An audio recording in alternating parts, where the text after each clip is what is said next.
I'm quite sure you more or less know Mr. Klaus Biesenbach, who is today with us. We are very happy that he found the time to come to Ljubljana to see the exhibition Art Vital. But anyhow, I will do an introduction because I think it's polite to the guests to tell to everybody who we have between us. So, Klaus Biesenbach is a German-American curator and museum director. Since 2022, he has served as director of the Neue Nationalgalerie in Berlin, where he oversees the museum's curatorial program and collection. He also supervises the Museum Berggruen and the Scharf-Gerstenbeck collection, and is involved in the development of Berlin Modern, a new museum dedicated to 20th century art currently under construction. In 1991, he founded the Kunstwerke Institute for Contemporary Art, KW, in Berlin, and in 1996, he co-founded the Berlin Biennial, both of which began as independent initiatives and later became publicly funded institutions. From 1996 to 2018, Biesenbach held several key roles at the Museum of Modern Art in New York. He first joined MoMA PS1 as a curator in 1996 and later became its director, helping to strengthen the institution as experimental platform for contemporary art. At Museum of Modern Art, he was appointed chief curator of the Department of Media in 2006, which expanded in 2009 into the Department of Media and Performance Art, where he also served as chief curator at large, advancing the museum's engagement with time-based practices. During this period, he initiated new performance programs, supported the acquisition and preservation of media and performance art, and developed exhibitions and projects that integrated live art more fully into museums' institutional framework. From 2018 to 2021, he served as director of Museum of Contemporary Art Los Angeles, where he introduced expanded performance programming, free admission, and launched new environmental and public art initiatives. Throughout his career, Klaus has been known for building institutions and shaping international contemporary art programs. At MoMA PS1, he established long-running initiatives such as the exhibition series Greater New York, dedicated to emerging artists in the New York area, and the summer music and performance program Warm Up at MoMA PS1. Across his institutional work, from Kunstwerke to Berlin Biennial and Museum of Contemporary Art Los Angeles and the Neue Nationalgalerie, he has constantly developed platforms that supported emerging artists, performance and experimental practices within major museum contexts. Among his major curatorial projects is the landmark 2010 exhibition, Marina Abramović, the artist is present at MoMA, which became one of the most influential performance art exhibitions in recent museum history. Welcome once again, dear Klaus. Thank you for coming to Ljubljana. Thank you, Alenka. Thank you for being here. As we decided with Klaus, because what you see behind us, because Klaus is now director of Neue Nationalgalerie, as I told you, there's a work behind us called Irritation. There's a criminal touch to art. It's a work done by Ulay. It's going to be pretty soon, exactly 50 years after the performance action was made. It was done on December 12 in 1976, when Ulay came to the Neue Nationalgalerie and stole the painting of Karl Spitzweg. And there's, maybe I say a few more words about it, but then we go to a story which I heard today from Klaus. So the Spitzweg painting, The Poor Poet, it's a work associated with German national identity and known as a favorite of Adolf Hitler. And the painting was stolen from the Neue Nationalgalerie and relocated to the living room of the Turkish immigrant family in Kreuzberg. By taking the artwork out of the museum and into a private home, Ulay challenged institutional authority, questioned the accessibility of art, and confronted issues of national identity, social inequality, and cultural marginalization. The event was documented on film and in photographs, and it remains one of the most daring interventions in performance art history. So, as I said, Klaus, you were visiting today Ulay's archive in Ljubljana, where Lena gave a beautiful insight into what we have as a treasure here in Ljubljana. And I asked you already today that if you knew Ulay, if you ever worked with him, and then you told me that actually the first kind of introduction to his work was when you were 10 years old. So when actually Ulay did this performance, that you saw articles in a newspaper.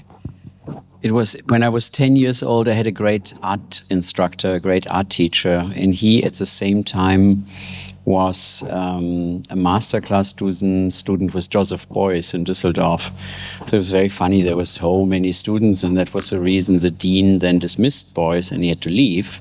He was escorted out with the police, but he had so many masterclass students, and one of them was my art teacher.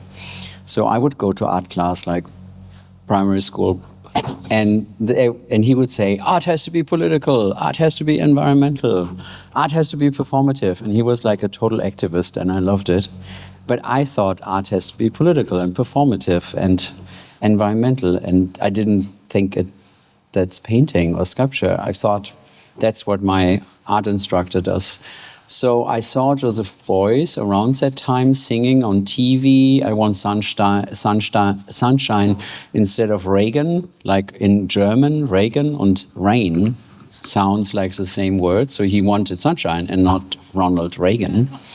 And so it was a highly politicized, you might know the Baader-Meinhof cycle from Gerhard Richter. It's a very important work that is a whole room, one of the highlights of the MoMA collection. And that is actually a historical moment in 1977 of Baader-Meinhof. It's a highly politicized moment in German history that even as a 10-year-old, you watched it on TV. So I knew Stammheim from overhearing the Tagesschau, and I knew the Spitzweg. I'd never heard about the Spitzweg. I'm not from an art family. So I learned that there's a painter called Spitzweg, and I learned that there's a painting that was stolen from the National Gallery, but I only heard that a radical stole it. So I learned about the Spitzweg in 1976. And of course, later, I put one and one together, and I thought, God, that was Ulay. And so I think it's when Lena was so kind to share some of the archives with us today, when you see, and I was first irritated by the word irritation. And this is kind of there's still something very subversive in that action. And I was recently thinking, I work at the National Gallery now 4 years. And for 4 years, I'm trying to show this. And my colleague Ricarda is here with me, who for the last year tried to get the rights. And my predecessor director, Udo Kittelmann, tried to show it, and he never succeeded. And he put it up, and then he had to take it down because there was a person suing him. So in an interesting way, this is such a work interconnected with the institution. And when recently the theft at the Louvre happened, I thought, like, perhaps we can't show it anymore. And then I thought, oh, no, now we have to show it, because there's something that's more than an irritation. And especially seeing up your timeline, it says, Linksradikaler stiehlt unser schönstes Bild. A left radical is stealing our most beautiful painting. So it's pretty sign of the times in the 70s, but couldn't be more important now. But you never worked with Ulay personally. You met him only in MoMA or before?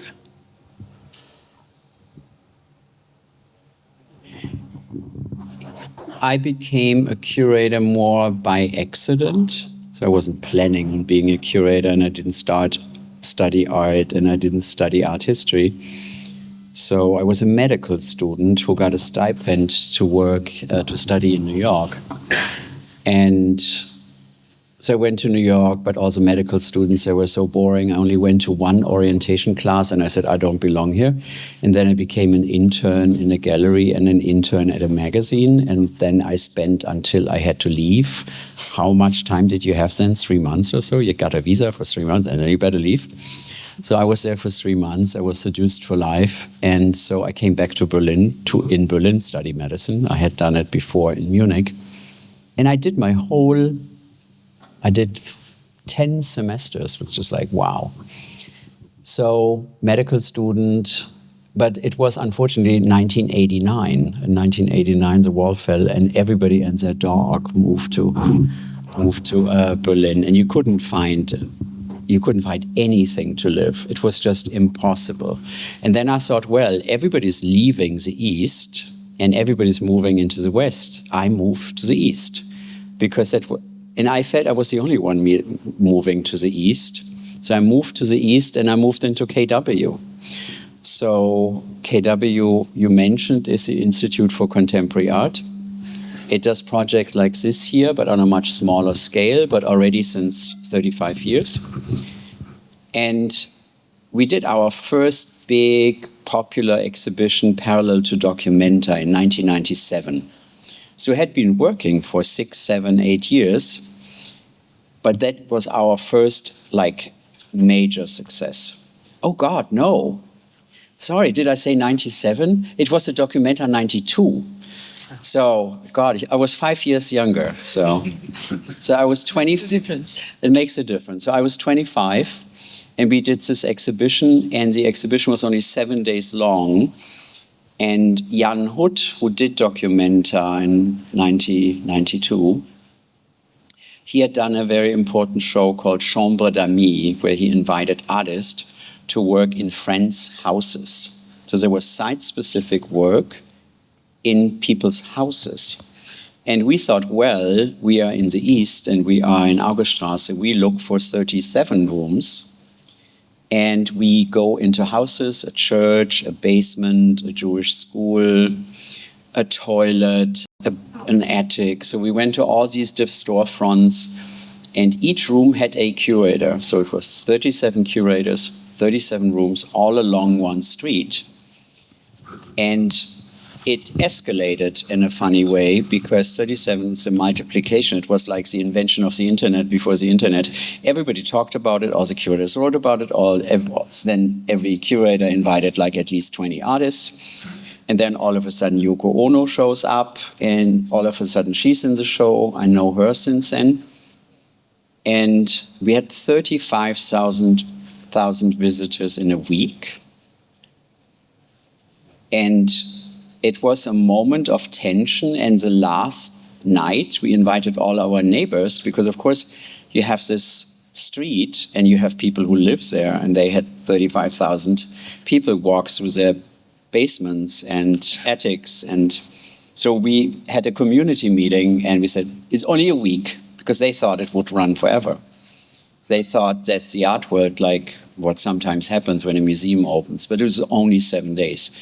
And then I think on that note that it was only 7 days, and that we thank everybody, there was applause. And in the applause, Marina walked in.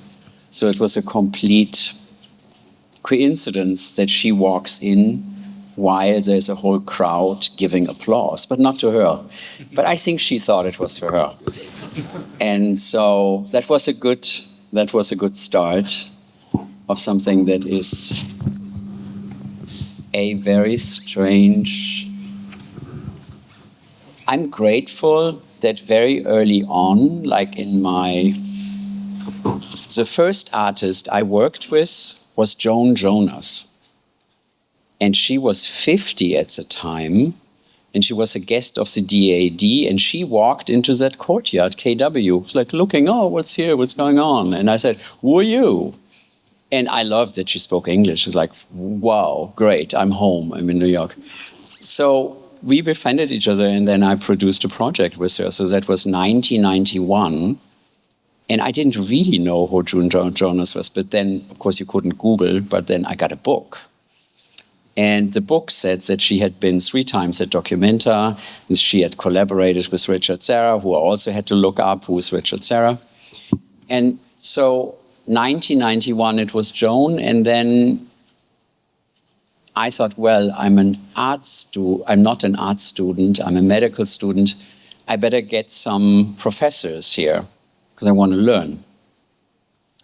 And I invited a whole generation of artists that were all 20 to 30 to 35 years older than myself, because I don't know how it is here. It's definitely not the same in America. But in Germany at the time, it was very much about Meisterschüler, Meisterklasse, like an artist like Joseph Beuys or like an artist like Gerhard Richter would teach, would share their knowledge, would learn together with the students.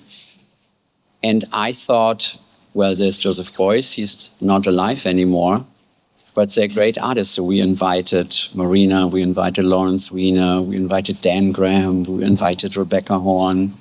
And all of these artists were invited very, very early on in 1991, 92. And Marina and somebody like Yoko Ono are people that I met in this exhibition, 37 Rooms in 1992, which is 34 years ago. And we shared our whole life with each other, which is quite beautiful. And Ricarda and I were in the exhibition first with the 2 of you, and we made a picture. And I thought you sent it to Marina because she just called me. And I said, Marina, did you get the picture? Which picture? Where are you? So she's just calling.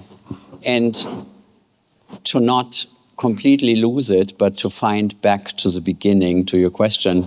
So through Marina, she was a very special mentor because she shared her life with me for 2 years. And so at the age of 25, 26, 27, I got an idea what the art world was. I remember we were in Venice at the Venice Biennial together. There was Thomas McEverly and there was James Lee Byers and all these people. And I was this 25-year-old kid who was allowed to meet these great, great artists. It was fantastic. But I was so close to Marina that sometimes when people who have an incredible energy, when they separate, they have to stay apart for a while because the attraction is too strong and the energy and the life was too important they had together. And in order to protect that, in order to protect themselves, they have to be a little bit in a distance and they have an energy. So I was on Marina's side and that's the reason I couldn't at the same time be on Ulay's side, but I always admired him. And of course, I always met him. So I'm sure I met him same time I met James Lee Byers and all the others, but I was always with Marina and always then on in the other party. And it was really an important moment when then at MoMA, when he came, and that was like, could still cry. Yeah, it's funny, we're taking sides. I took Ulay's side, I tell you honestly. When we did his show in Ljubljana, I was like, Mrs. Abramović, while Ulay was the king. But then, yeah, with this exhibition, when you get into conversations, when you get into a relationship with the artist, of course, you start to not doubt, but you kind of think that taking sides, it's not the way to kind of do it, you know? But it's, I think, a human thing, so. But okay, to go, thank you, Klaus. This was like really a good journey through your entering into the art world. I didn't want to say that you studied for being a doctor. But there's another thing I would like to point out, and it's, of course, closely connected to what you did on Marina's exhibition, 2010, MoMA. It's about free performances. I remember when we spoke about the exhibition, that was actually one of the first questions you asked me. how many reperformances are you doing? Are you doing them, and how often? So we have also Primož and Katarina today with us. I told you they are just doing an excellent job with reperformances. I will introduce you later. And for me, a question to you would be, how important do you think the fact that reperformances became kind of a common, I would say, form of presenting all the performances that we couldn't see because we were too young or we were not there? How also this changed through time? I think that with Artists' present exhibition, this brought kind of reperformances on the level that we are not doubting anymore that this is a necessary thing to do if you talk performance history. Yeah, thank you.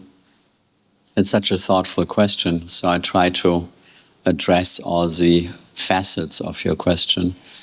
First of all, I didn't grow up thinking art is what is in a frame or sits on a pedestal. I did not think that, because, as I said, my art teacher was much more performative, and I thought art is something that is an happening, or it's an intervention, irritation.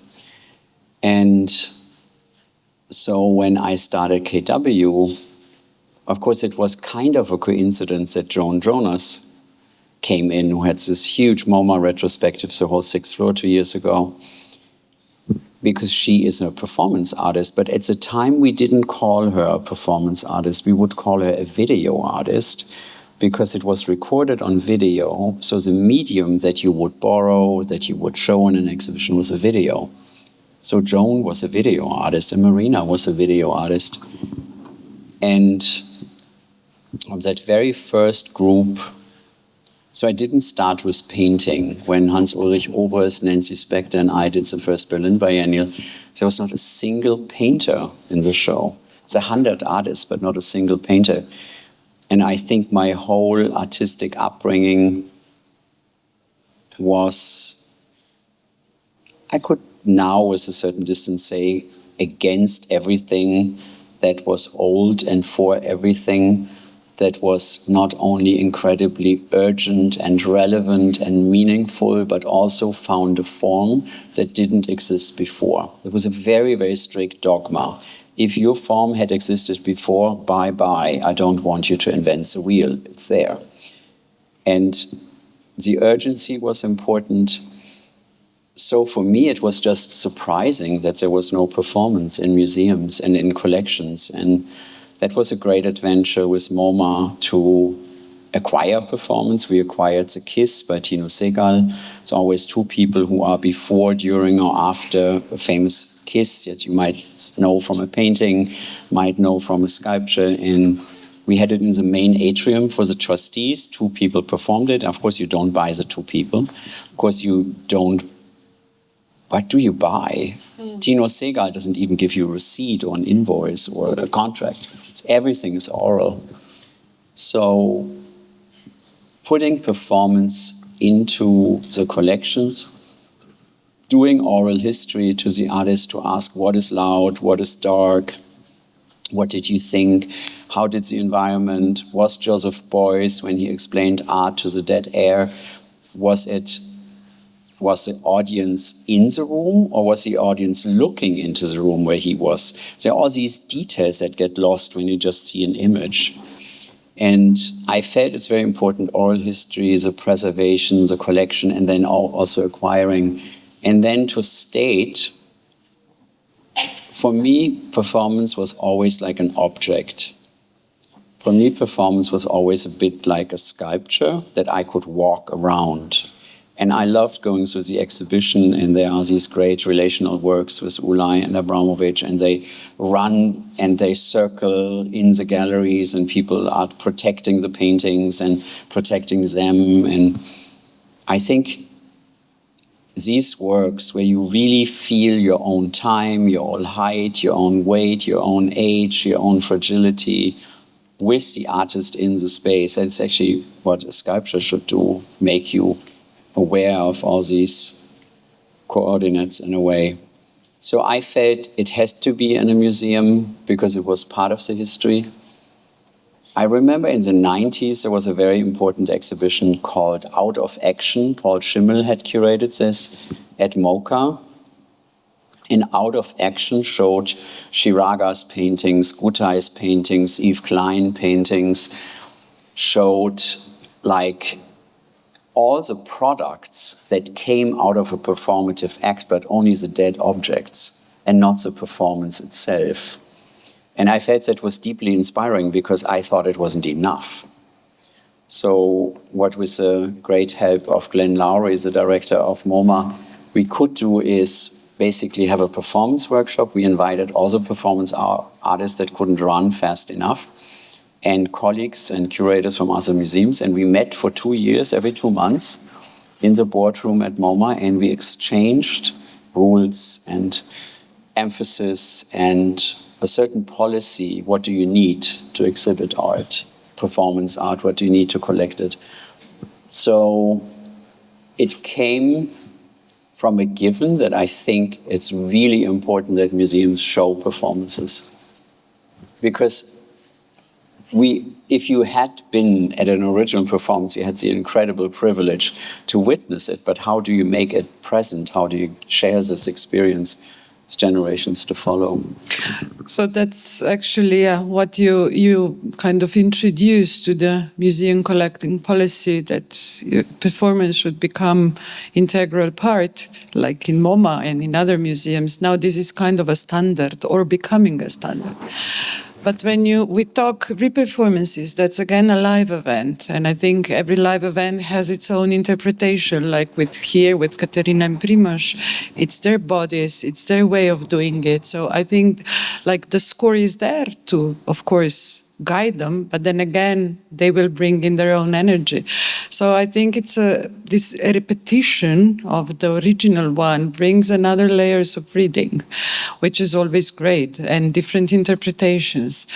But with the objects, that they are used in the performances, like the van we have here, or I don't know, different props that artists would use and so on and so forth, like the table from the conjunction performance of Nazi Crossing. How do you see we can treat them? How should we treat them as art objects, or they only possess an aura of the performance, or do they lose the aura, or what they become when we put them on the walls? Because as you said, Arthur Tanto wrote it beautifully in your catalog. You cannot hang a performer on the wall, although you could, but I don't think this would go on for days. So anyhow, how do you see then these relics, the remains of the performance, when we put them on the walls? When we say this was... Perhaps I use an example, 2 works by Yoko Ono, A Painting to be Stepped On is a piece of canvas that is on the floor to be stepped on. It's a painting to be stepped on. And we exhibited it in her MoMA show. Of course, there's a hesitation to step onto anything at a museum if it's not a Karl Andre, right? Because, oh God, it's a canvas. So I think it doesn't matter if it is an instruction that there is a canvas on the floor or it is a unique object. This object becomes part of the art, an integral part of the art. And I wouldn't say that's the same when we stay with the same artist, just to use a comparison. Cut piece, you would not think that the pieces cut off Yoko Ono's clothes are art. They're just rests of her, of what she was wearing at the time. So they're accidental objects. They're charged objects. I don't know how many of you have been in the Museum of Gegenwartskunst in Basel. They have a beautiful Joseph Beuys installation where all these copper rods, they're literally solid rods of copper, and they're on the floor. And the architect, Herzog de Meuron, I was going to the museum with them because we wanted to look at heaters for all, nothing more interesting to do. And then they said, oh, we were kids, we organized this. It was a carnival, it was a Fastnacht in Basel.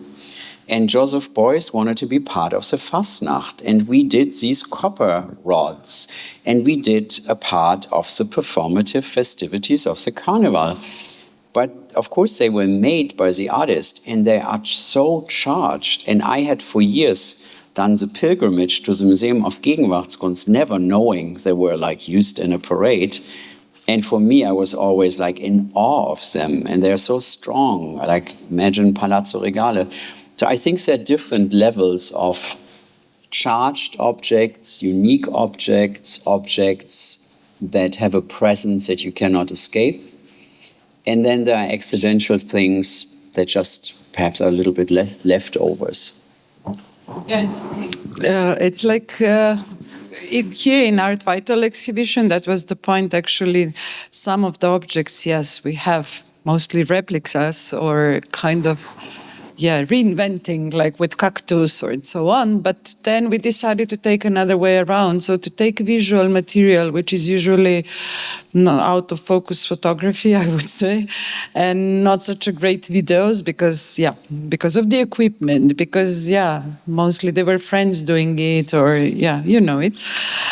We decided that this is kind of a reference that people would know, that's the performance, the drawings, the sketches, the texts are talking about. So we kind of turned the logic that something that it's ephemeral and it's usually left somewhere behind or hidden, and usually when we go and do research in the archives only sees it. So that was exactly the logic, like, because okay, there's a van, it's great, but how to treat this van as a vehicle, as a museum object, as a leftover of the performance. So do you think that with like archival material, which is usually, as I said, more a study material, not so much something to show to public, that we can achieve the same level of communication, that, this becomes an integral part of the artwork when we show the performances?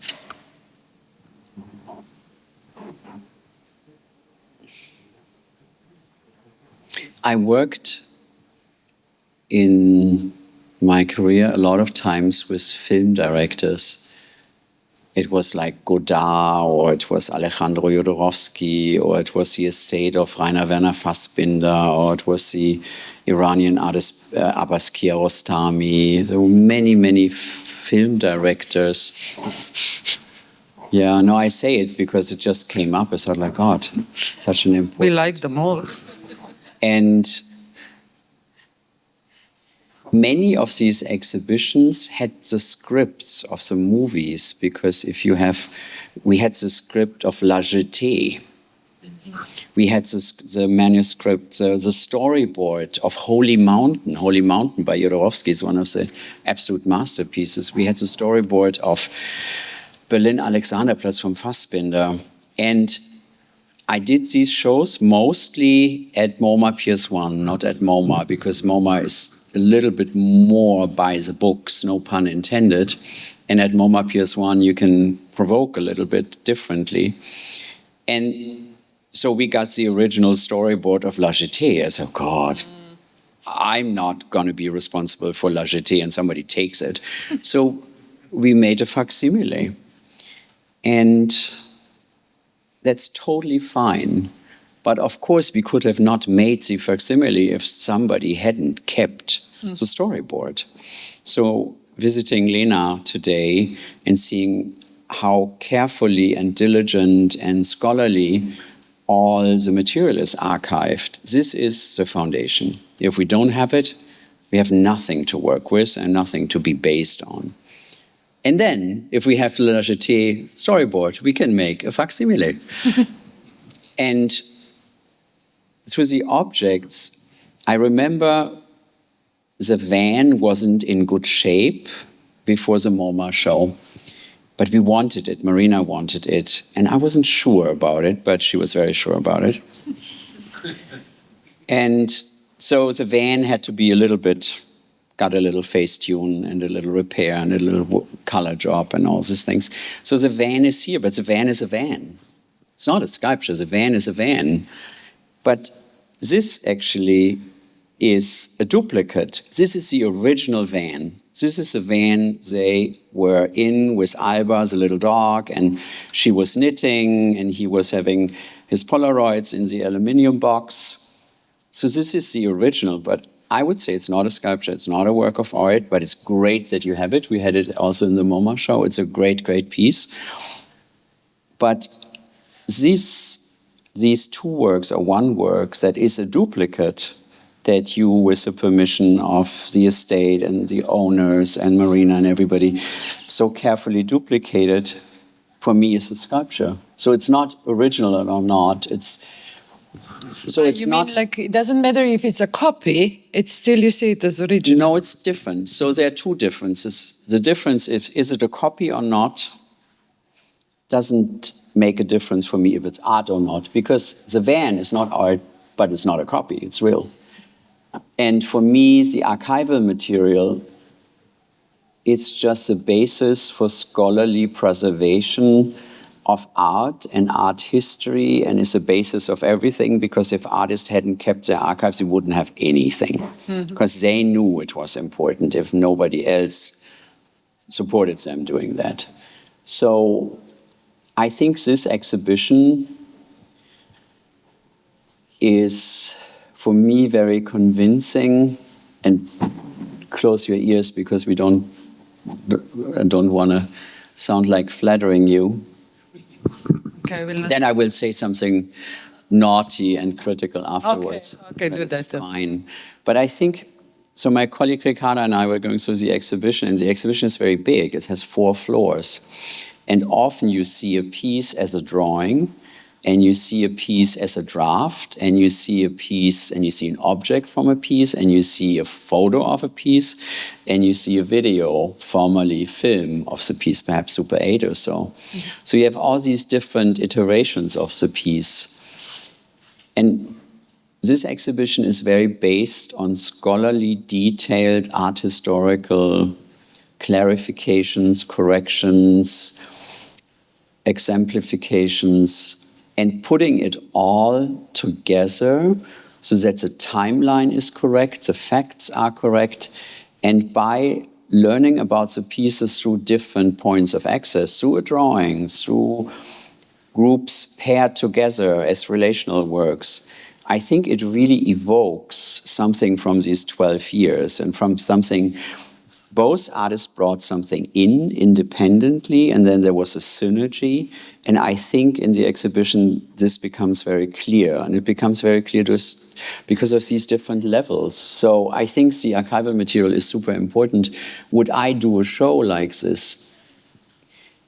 No. Would I do a show like this with a co-curator who loves archives and ephemeral material? Yes, because I know it's very important, and I know it's an important approach for a museum, and it's definitely an important approach to show art vital, living art, vital art, but it's also the artist's life.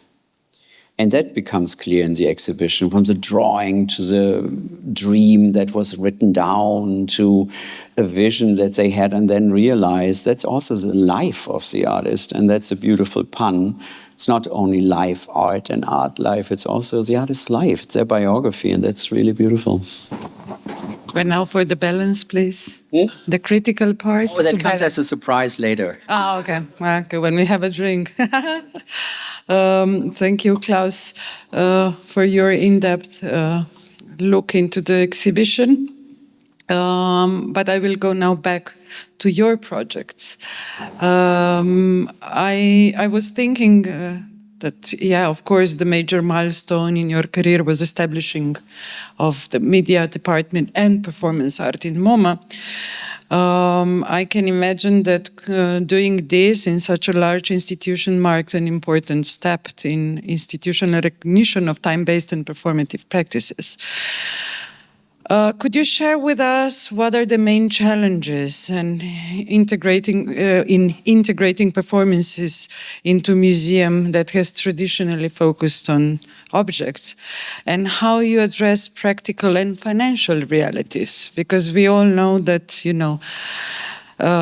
ticket sales often cannot cover costs of the performances. So I remember when Catherine Wood was just doing Anne Inghoff in Tate, and we visited her, and she said it's very hard to persuade trustees because the money you spend and the money you get back, it's such a disproportion that they cannot really understand. So you told me a bit today, how is it in Neue Nationalgalerie, but maybe we start with MoMA and then you tell me how this is dealt with in the museums that you served as a curator or as a director. I think it's much easier to hang a painting on a wall and then leave it there. It doesn't need daily maintenance, it doesn't need hourly wages, and it doesn't need a bathroom, and it doesn't need a green room, and it doesn't need exercise, right? And it doesn't need a shift change 3 times a day. So for every performance that you have as a sculptor in a room, you need at least 3 people who do shifts, and they need all this infrastructure. I just explained at MoMA, we are fortunate that we could do that, and we still have the infrastructure. There's still the infrastructure. I think for most museums, it's a stretch to do this. Tino Segal, for example, who I think is a groundbreaking performance artist, he declared that his exhibitions have to be as long as a regular exhibition in the museum, so makes them not an event. They're not the entertainment of an exhibition. They're not the event of an exhibition. There's sculpture or work in the exhibition, so they had to be at least 6 weeks long. And that is a challenge. If you have the KISS, that's 2 people, but you need 3 shifts per day, then you have already 6 people, then you have to pay 6 people every day to do the single performance for as many days as you have the exhibition run. So it is a commitment, it is a financial investment, but I think it's crucial to do it. So working in Berlin is going through many layers of financial cuts. And I thought, oh, great, I'm going back to Europe. I don't have to fundraise, and they have money, and it's a state function. It's our taxpayer money, it's subsidized. Little did I know that kind of the budgets are shrinking, and it's not like that anymore. We are in a very, very beautiful museum building, but when I arrived there, I had 12 colleagues, so it was like tiny staff. You have many more people here, and we have no acquisition budget, and you have to get everything for every project individually. So I think it's a must that performances are central works in exhibitions and in large-scale exhibitions and in museums. But I know it's often impossible. But you said the budget for the performance program is actually better than the budget you have for exhibitions. Did I understood you correctly? It's a different budget. So what we did in Berlin is we established every autumn, we look for one, I don't want to say heroic figure, but why don't I say heroic figure? Do it. So we started with Simone Forti, Italian-born, California. She lives in California, was born in Italy. She's in her late 80s. And she did, for example, this very, very influential piece, Huddle, that is performers, dancers huddling together and building a sculptural moving body. That is a work from the 60s and 70s where she practiced this. It's incredibly instrumental, inspired generations of artists. Then we did Yvonne Rainer, we did Yoko Ono, the cut piece. Yoko Ono, as you know, did the cut piece 1964 at the Carnegie and in London. She was a 31-year-old artist when she did it. And she was known, but not that known. And then she did it much later, and we did it like 3 years ago. And it's a completely different experience. So we had all these heroic acts of breaking new ground in art. And that established a little bit a rhythm for like a festival-like support. And I think when you create a certain lobby for something, then you can do it, but you somehow have to sell it. So I think festivals and time-based and special events, I think that social media completely changed the perception of art, because who went into an exhibition and took pictures in the first years when I was a curator? I never took a picture of any exhibition. And who is posting pictures and who is taking videos of actions? And so I remember Marina's exhibition was on the verge that people had iPhones or not, but they wouldn't be in a museum and take a video of the reperformers, imponderabilia, luminosity, that there are not so many videos of this work. And that is really great. And other artists, they actually forbid that videos are taken. But I think there is the event character, the festival character helps you fundraise. And my phone is beeping, so I switch it off. Sorry. It's yours, not mine. But as you said, yeah, you can easily get in contact with people who would say, yeah, it's a great show. And then say, oh, you saw it, yeah, on Instagram. And I'm like, oh, you didn't see it then. But it's easily, like really, they have a feeling they saw the show. So yeah. We had Christian Markley, the clock, at the museum. And the clock is a clock. You walk in and you always see the time. So you don't have the clock on your arm, you have it as a building. It's always projected. You always see a watch that shows the time, and it's cut and edited and pasted together of thousands of little film stills. So it always shows the time. It is a clock, it's named the clock, and if you walk in at 8 a.m., the film you see is 8 a.m., and if it's midnight in the film. And it's completely loosely associated and has no narrative, and is 1,000 bits and pieces, but is completely absorbing. And Christian does not allow any videography, any photography of that work. And it's so important because you really, really would not know a thing of that work if you wouldn't sit there with other people in the space and forget about where you are and who you are. It's a crucial. So I think social media help museums with, we have no advertising budget, so social media are for us really, really important. And it's also a free commercial, you know, everybody taking photos, posting, come on. Absolutely, so I'm not against it. Yeah. But I'm also not saying you can see a show on social media. Yeah, that's something I remember also with Balkan Erotic Epic. Marina didn't allow to take any photos at all. And I thought, yeah, of course, because you direct yourself walking through the performance, while if you would be constantly behind the camera, it would be another way of looking at it. And I totally agree with, sometimes you just have to take away these gadgets from people. While we talk about digital visibility, let's call it like that, that's my one of the questions, and then slowly we will leave the floor also to you. I'm sure you have questions for Klaus, but I was just mentioning Anne Inghoff. And now fashion industry also stepped really on the field of, not now, it was before, but through this digital visibility and emphasizing spectacle as important thing to sell the brand. I think that raises questions about her commercial partnerships affects the reception of autonomy of the art. And I know there was an article that they were kind of saying that is there a surplus or minus to Anna Inghoff's collaboration with Balenciaga, Burberry, Valentino, Nike, and so on?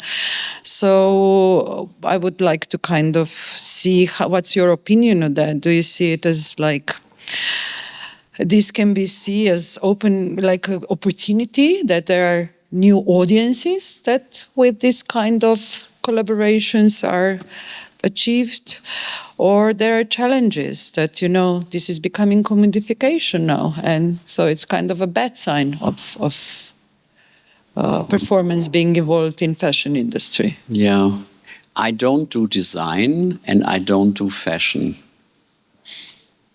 That means I have no furniture because it makes me nervous, and I have no clothes that are fashion because I wear since like 15 or 20 years a uniform. It's always the same thing. It's black boots, it's Levi's jeans, and it's 2 shades of But it's a brand. navy.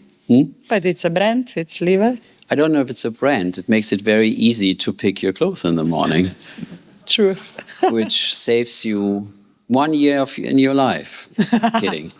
No, so I don't really understand fashion for myself, but over the years I'm actually surprised, and I don't know how that happened, but some of the great fashion designers I somehow ended up with in sharing an apartment or going hiking with or spending holidays on an Italian island with or whatever, and then becoming friends for life. And perhaps for them it's also nice that I don't understand fashion. So Marina loves fashion. Anne Imhoff is different. I think Anne Imhoff, for her, fashion is another contemporary expression. I think for her, fashion has so many layers of meaning, and it's so... When I did Doom with her, Doom was this gigantic performance last year at the Park Avenue Armory in New York, and it was only 2 weeks, and it was more than 1,000 people a night, but we also had nearly 100 performers, and there were these trucks and music, and there was like tattooing and singing and skateboarding, and everything was happening. And first I thought, as a curator of this, I could be part of the process. But then I realized if I'm part of the process, what she is doing, I'm kind of insisting to help the painter paint. The curator is not allowed to paint with the artist. So it was a learning curve to understand that fashion for her is a very important tool and a very important material that has such a complex layering of meaning that I felt all the re-performers and half of the critics completely understood it. I was first surprised, then clueless, then impressed. But I think it's a very important and integral part of her work. And that might not everybody might like that, but it's not compromised. It's actually at the substance of the work. Okay, now maybe it's time that if you have a question or 2 or 3, you ask Klaus things, because we spoke half over the day, and yeah. I will ask Alenka. Yeah, you can ask, because yeah, we see each other's mind. But yeah, there are things that I would of course could carry on with the questions, but I think maybe it's good that you also change the direction of our talk if you have. I would just be louder. Yes. Okay. So just a quick question, because I saw that you also that there's going to be a Berlin Modern. So can you tell us what's happening with this project? What's going to happen? I mean, what's the plan, and hopefully when it's going to be opened? Berlin has a very large collection of modern, contemporary, and also the period's arts that is in a huge foundation, Prussian Heritage Foundation. And in our museum, at the moment, we only show 3% of the collection. And we always have to decide whether we want the first third of the century, of the 20th century, or the second third, or the third third, because it doesn't fit. But if it fits one of the thirds, we only show like a tiny, tiny fraction of the collection. And it's very difficult to go and grow a collection when you tell the donor and the collector who might give it to you that it's anyway never going to be on show. You have to show it, right? And I think it's really important, especially in the 20th century, to show in Germany, in Berlin, the history of the 20th century. And so what the Berlin Modern tries to do with painting and sculpture, with film and design and photography and all disciplines, is to chronologically, together with the building of the Neue Nationalgalerie, push a chronology through the 20th century that also finds images for the important ruptures in the century, from the First World War to the financial crisis, to the Nazis, the rise of the Nazis, how all of a sudden from the roaring 20s you went to Hitler, right? That's important. That you have points, we have the Birkenau cycle, which is about the Holocaust, of course, by Gerhard Richter, and it's a very, very evocative, very serious, it's incredibly present when you're in it. And I think it's our obligation to not only have a collection, but also share a collection. So the building just tries to share it and have more space. And it's next door to the National Gallery. But it's not open. It's not open yet. And because it's in Germany, it will take 500 years to be ready. Hopefully not. But do you have any projected deadline for the opening? 4 or 5 years. 500 years. I was today arrived here at the airport and I said, wow, Ljubljana has a much better airport than Berlin. They have direct flights to Paris, to London. Great. Just one question. You worked in KW and you established Berlin Biennale beginning of the 90s, like you told us. So how was happening this transfer from Berlin to United States to PS1 in MoMA, and how you think that the difference is art world in the 90s and now? I mean, just a brief reflection. I think I was very, very fortunate that I didn't know much in the 90s, and I did many things that I would not dare to do now because I know too much. And I didn't know, oh, you don't do that and you don't do that. And there are like 5 different applications you have to fill out. And so that was very fortunate. I think now everything feels very regulated and bureaucratic. I think it's bureaucratic.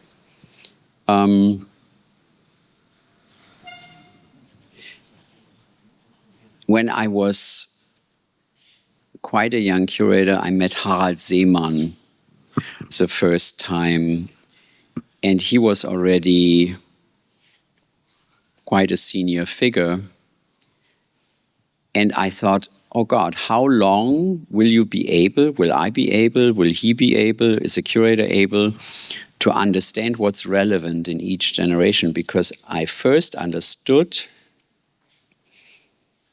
that it's my generation and older. Of course, I started so early, I was 23, so there was nobody younger. So I thought it was my generation and older, and the generation of like Olafur Eliasson, Matthew Barney, Andrea Zettel. That's nearly exactly my generation. We were born all within 2 years. And that was the whole Berlin Biennial. We were all born in like 5 years, within 5 years. So it was a generational expression in a way, Monica Bonvicini or Pippi Lotti-Rist or so. There was a whole, and then with getting older, there was a time where I very much looked at younger artists. That was when the Greater New York and all of this happened.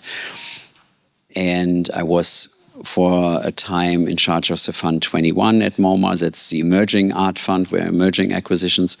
And now, strangely enough, and I don't know what triggered this, And now, strangely enough, if I wasn't here, I should be better working at a Brancusi exhibition in the museum.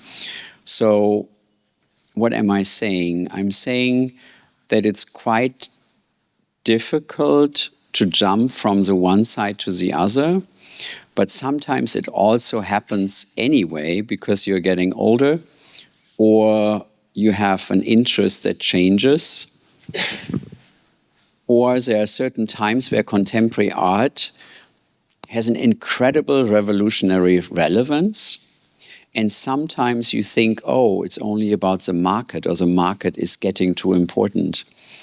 And at the moment, I think I will go more into contemporary. But of course, the museum I direct is a modern museum, so perhaps I should be doing Brancusi. Is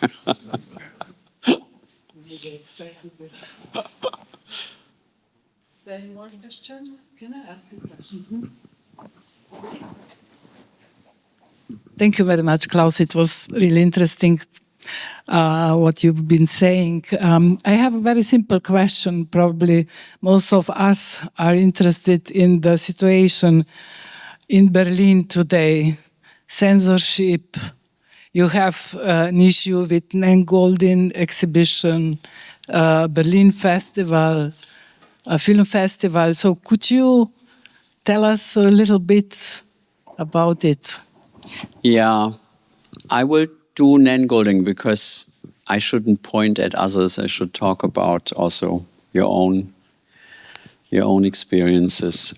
When I arrived in Berlin in 2022, I think I was more on an American track of looking at things. Of course, I had been there and naturalized, and I'm a citizen, and I was there for over 20 years. And then slowly you get more local and you understand more the specifics of a place again. And we had announced that we do a Nan Goldin show early 22, and then it was 2 years to go for this exhibition to happen. It was a tour, so you had to be announced pretty early on that you were the 5th station or so. It was in Stockholm and Amsterdam and everywhere before. And then a year before the Nan Goldin show was about to open, and it was open at the Moderna Museet already. And I got a call from the New York Times, and they said, hey, how will you reason that you have to cancel the Nan Goldin show? I said, who's saying I'm canceling the Nan Goldin show? And they said, of course you have to cancel the Nan Goldin show. You know the situation, BDS and boycott, and that's not possible. And I said, who says I'm canceling the Nan Goldin show? And then 2 months later, Nan calls and said, I'm sure you're canceling the show. But I think it's very important to not cancel a show and not allow it. And it was not harmonious, and it was really quite intense. But I think as a museum, you can like it or not. And I think it was a very hard moment for many. But it was important we don't cancel the show. It was important we let her speak and don't interrupt her and don't switch the microphone off. But then Germany has a very specific and unique responsibility when you talk about history. And you have to basically comment on it, but you don't have to dismiss it. I was at the Berlinale 3 weeks ago where the awards were given, the ceremony, and I was sitting next to politicians and an actor and a theater director, and we watched it all, and you could see, because the people were standing on the stage, and it was quite brutal. Their faces were such close-ups on huge video screens above the stage. And you could see they often had teary eyes because they were so emotional. And it was a very emotional evening, but I didn't think it would create such a scandal. I have to say I was a bit shocked about the scandal. And I think it's really, really important to claim that you don't self-censor and you don't allow censorship. And it was quite beautiful when there was this noise and fight about the Berlinale, because the culture scene is not known for being very full of solidarity and being very loyal and friendly, but everybody stood together and everybody said, oh God, she cannot go, she has to stay, she has to stay. But who is talking? I shouldn't be talking about how difficult it is in Germany when the Kennedy Center all of a sudden is a Trump center, right? So I think we are all facing this, and it's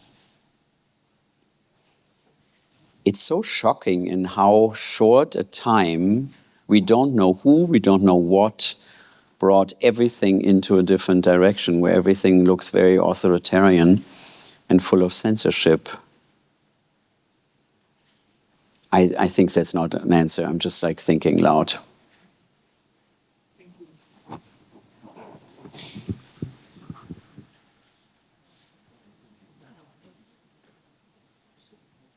If there are no more questions, maybe later when we are not on stage. So, my dear Klaus, thank you so much. Alenka, thank you. For being with us, for sharing your thoughts with us, with easier and more difficult questions. Yes, I hope you come back again. It's first time for Klaus, not only in Ljubljana, but in the region. So I think Marina is happy because you never visited Serbia. No, it's my first time. No, so I think it's a good start, and then you go southern. So thank you once again, and yeah, see you soon.